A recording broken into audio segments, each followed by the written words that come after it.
रहस्यमयी घंटी। एक छोटे से गांव में एक पुराना मंदिर था।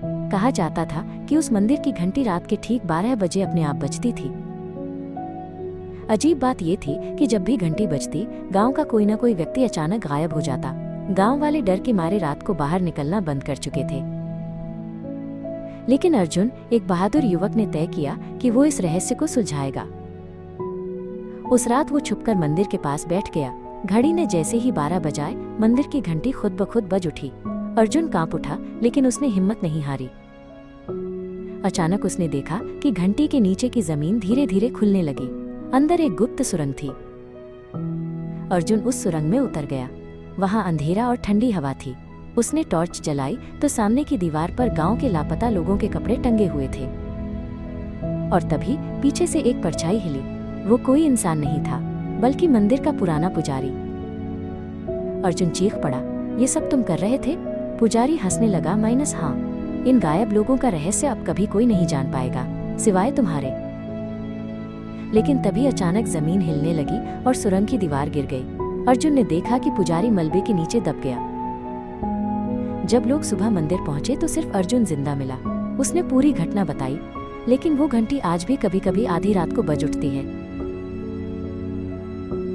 पुजारी के मरने के बाद गांव में सबको लगा कि अब सब कुछ सामान्य हो जाएगा। लेकिन कुछ हफ्तों बाद फिर से रात के 12 बजे घंटी अपने आप बजने लगी। गांव वाले डर से कांप उठे। अरे, पुजारी तो मर गया था, तो अब ये कौन बजा रहा है? इस बार अर्जुन अकेला नहीं गया। उसके साथ 2 और दोस्त थे, माइनस राघव और सोना। तीनों ने तय किया कि वे सच का पता लगाएंगे। रात होते ही वे मंदिर पहुंचे। जैसे ही घड़ी ने 12 बजाए, घंटी फिर से गूंजी। लेकिन इस बार उसके साथ मंदिर की दीवारों पर अजीब सी चमकती लिखाइयां उभर आईं।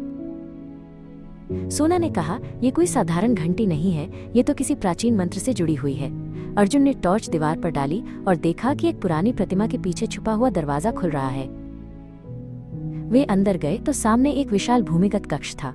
कक्ष के बीचों बीच वही घंटी रखी हुई थी, लेकिन ये घंटी हवा में तैर रही थी और उसके चारों ओर नीली लौ जल रही थी।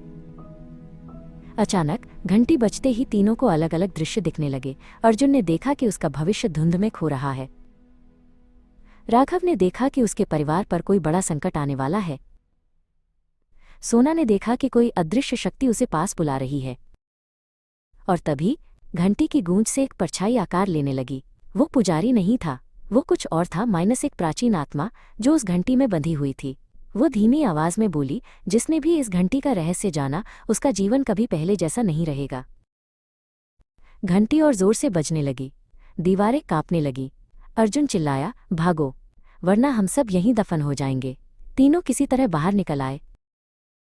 लेकिन जब वे पीछे मुड़े तो देखा कि मंदिर पूरी तरह शांत था, जैसे कुछ हुआ ही न हो।